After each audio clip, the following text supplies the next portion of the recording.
या कुन्देन्दु तुषारहार धवला या शुभ्रवस्त्राविता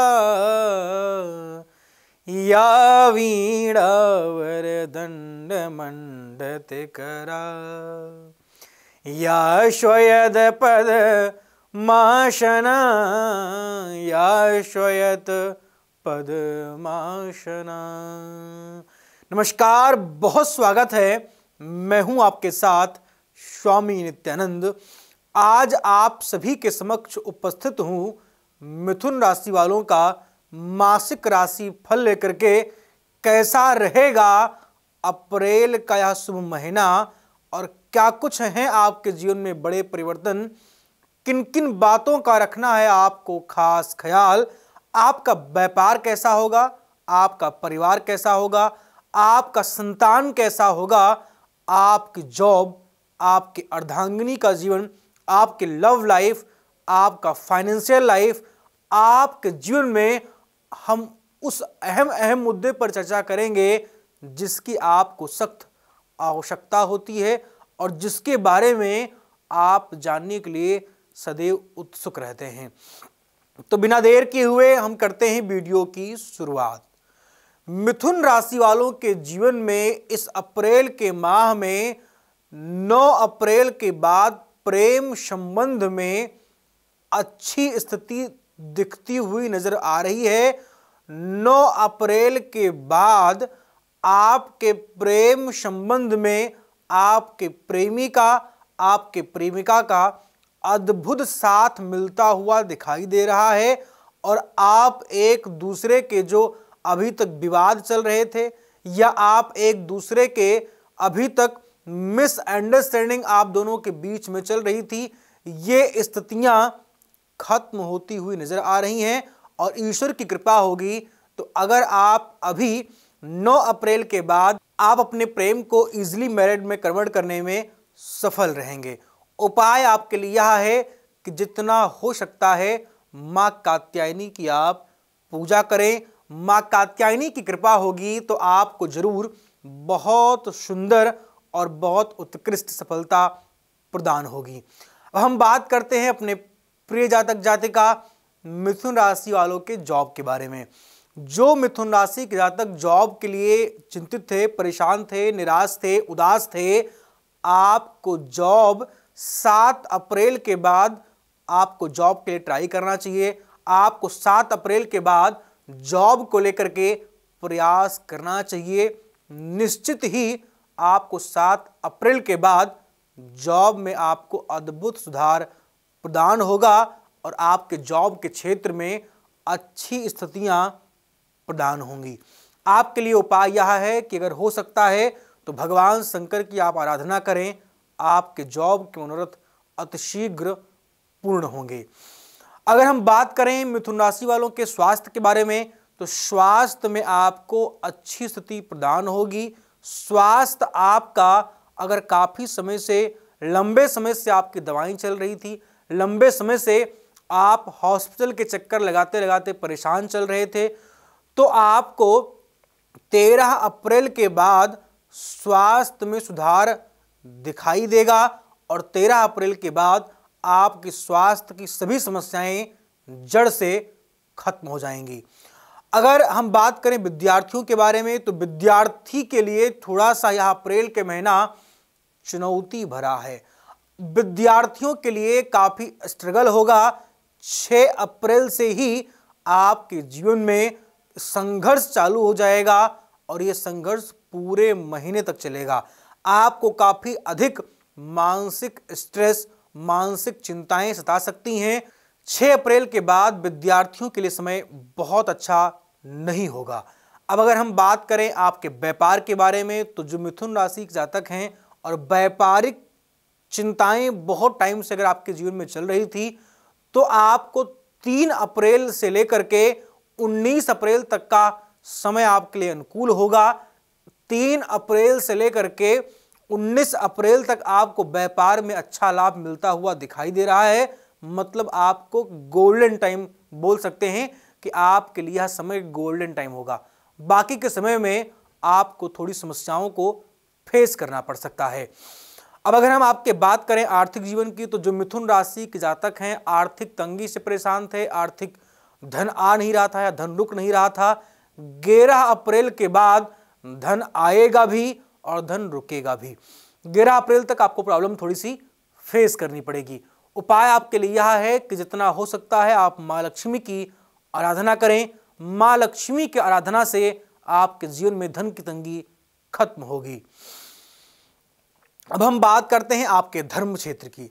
जो मिथुन राशि जातक बिल्कुल नास्तिक बन चुके थे, भगवान से आस्था हट गई थी और भगवान की पूजा पाठ में, भगवान की अर्चना में, वंदना में या भगवान के तीर्थ स्थलों पर आपको घूमने जाने या दर्शन करने हेतु आपका किंचित मात्र मन नहीं हो रहा था, ये स्थितियां आपकी सुधरेंगी और आप देखेंगे कि 6 अप्रैल के बाद आपका धर्म में अत्यधिक रुचि बढ़ेगा।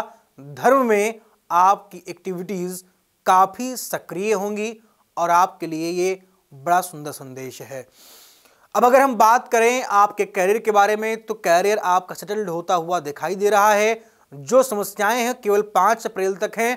5 अप्रैल के बाद आप अगर कर्म करेंगे अच्छा, क्योंकि अवश्य में वो भोक्तव्यम कृतम कर्म शुभाशुभम, ये साल भी वैसे हमारे प्रिय जातक जातिकाओं केवल और केवल कर्म पर डिपेंड है, केवल और केवल कर्म पर आधारित ये वर्ष है। अगर आप अच्छा कर्म करेंगे निश्चित ही आपको सफलता अच्छी प्रदान होती हुई दिखाई दे रही है। कैरियर की उलझनें आपको इस महीने में मैं कह सकता हूं परेशान नहीं करेंगी और ये समय आपके कैरियर के लिए अति उत्तम होगा। अगर हम बात करें आपकी पारिवारिक स्थिति की, तो परिवार के आपसी सामंजस्य थोड़ा बिगड़ सकते हैं, इसलिए परिवार के लोगों के साथ हो सकता है तो आप चुप रहें, या अगर आपसे कोई राय देने के लिए कहता है तो आप राय वही दें जो सामने वाले को पसंद है। आप कहते हैं ना कि समाज के अनुरूप बहें, नदी जिस तरफ बहती है धारा उस तरफ अगर आप तैरेंगे तो इजीली तैर जाएंगे। अगर आप अनुरूप नहीं विरूप तैरेंगे तो मुझे लगता है कि आपको काफ़ी अधिक कठिनाइयों का सामना करना पड़ेगा। पूरा परिवार अगर कहीं जा रहा है तो उसमें आप हस्तक्षेप मत करिए। जैसा वो लोग कह रहे हैं, भाई अकेला व्यक्ति कुछ बदलाव नहीं ला सकता है, उसके लिए आपको लोगों को तैयार करना पड़ेगा। अब अगर पूरा परिवार कह रहा है कि हम चल रहे हैं होटल में खाना खाने, आप कह रहे हो नहीं घर का खाना बहुत शुद्ध होता है, हम लोग घर पे ही खाएंगे। अब परिवार इस बात को मानने को एग्री नहीं है, तो इस बात पे आपका पंगा ही होना है। तो इसलिए आप उनकी बातें मान जाएं। अगर आपको अच्छा नहीं लगता तो आप खाने मत जाइए, लेकिन और लोगों को मना करके अपने ऊपर आप कलेश पैदा मत करिए। अगर विदेश यात्रा की बात करें, जो विद्यार्थीगण विदेश जाकर पढ़ाई करने के लिए इच्छुक थे या पढ़ाई करने के लिए चाह रहे थे, विदेश यात्रा को लेकर के मैं जहां तक देख पा रहा हूं समय बड़ा उचित होगा और विदेश यात्रा में आपको लाभ मिलता हुआ दिखाई दे रहा है। 6 अप्रैल के बाद आपके लिए विदेश यात्रा का समय बहुत अनुकूल होगा। उपाय आपके लिए यह है कि हो सकता है तो हनुमान जी महाराज की आराधना करें, या संभव है तो ओम क्लीं सर्वा बाधा विनिर्मुक्तो धन धान्य सुतान्वितः मनुष्यो मत प्रसादेन भविष्यत न संशयः क्लीं ओम, इस महामंत्र के जाप से आपके विदेश यात्रा की मनोकामनाएं पूर्ण होंगी और आपको लाभ मिलेगा। अब अगर हम बात करें आपके ससुराल पक्ष की, तो ससुराल पक्ष से मुझे अच्छा लाभ मिलता हुआ दिखाई दे रहा है। ससुराल के द्वारा आपको अच्छा सपोर्ट मिलेगा। पत्नी आपकी इस महीने में कह सकता हूं कि कंधे से कंधा मिलाकर आपकी अर्धांगिनी आपका साथ देंगी और आपके दाम्पत्य जीवन बहुत मधुर रहने वाले हैं इस पूरे महीने में। बस आपको एंडिंग के 6 दिन थोड़ा सावधान रहने की आवश्यकता है। 6-7 दिन 24 अप्रैल के बाद थोड़ी मुसीबतें मुझे दिखाई दे रही हैं, बाकी समय आपके लिए बहुत अनुकूल मुझे समझ में आ रहा है। अगर आपका कोई कोर्ट केस डिवोर्स केस चल रहा था तो कोर्ट केस डिवोर्स केस में आपको विजयी प्रदान होती हुई दिखाई दे रही है। पड़ोसी या आपको जमीनी विवाद में इस मंथ में 13 अप्रैल के बाद मुसीबतें मिल सकती हैं। इसलिए अगर संभव है तो आप जमीन या इत्यादि के विवादों में प्रयास करें, न पड़ें। अगर आपका कोई शत्रु आपको कंटिन्यू परेशान कर रहा था तो आपको शत्रु भय से निजात मिलेगी। इस महीने में आपका शत्रु इस मंथ में पराजित होगा। आपको उपाय करना है, प्रत्येक मंगलवार के दिन आपको हनुमान जी महाराज के चरणों में चोला, चमेली का तेल, पीला सिंदूर चढ़ाना है।